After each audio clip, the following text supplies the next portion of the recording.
एक छोटे से गांव में रामलाल नाम का किसान रहता था। वह बहुत मेहनती और ईमानदार व्यक्ति था।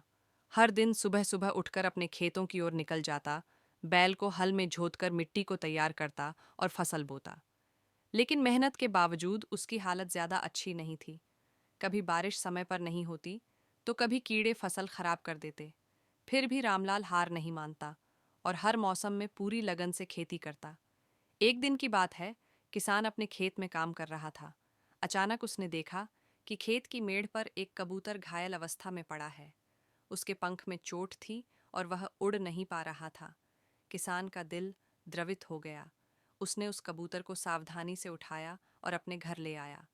घर पहुंचकर उसने हल्दी और तेल से कबूतर के पंख पर मरहम लगाया और उसे दाना पानी दिया। कबूतर धीरे धीरे स्वस्थ होने लगा। कई दिन तक किसान ने उसकी देखभाल की। कुछ ही हफ्तों में कबूतर ठीक हो गया और फिर से उड़ने लायक बन गया। जब उसने पंख फड़फड़ाकर उड़ान भरी, तो किसान के चेहरे पर संतोष की मुस्कान छा गई। किसान ने सोचा कि अब यह पक्षी स्वतंत्र है, इसे आकाश में उड़ जाने देना ही सही होगा। उसने कबूतर को आंगन में छोड़ दिया।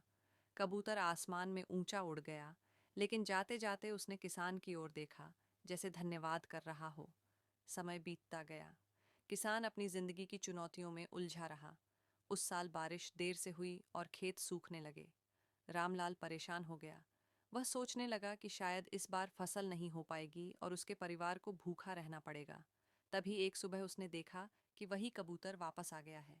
इस बार वह अकेला नहीं था, बल्कि अपने साथ और कई कबूतरों का झुंड लाया था। सभी कबूतर किसान के खेत में उतर आए और इधर उधर चोंच से मिट्टी कुरेदने लगे। किसान को पहले तो चिंता हुई कि कहीं ये दाने न खा जाए, लेकिन थोड़ी देर बाद उसने देखा कि कबूतर खेत में फैले कीड़े मकोड़े साफ कर रहे हैं। पूरे झुंड ने मिलकर खेत को कीटों से मुक्त कर दिया। कुछ ही दिनों में किसान के खेत की हालत सुधर गई। फसल हरियाली से लहलहा उठी। किसान की आंखों में आंसू आ गए। उसे समझ आ गया कि यह कबूतर उसका उपकार नहीं भूला था। उसने दोस्ती और कृतज्ञता का सबसे बड़ा सबक उसी छोटे से पक्षी से सीखा। उस साल किसान की फसल बहुत अच्छी हुई।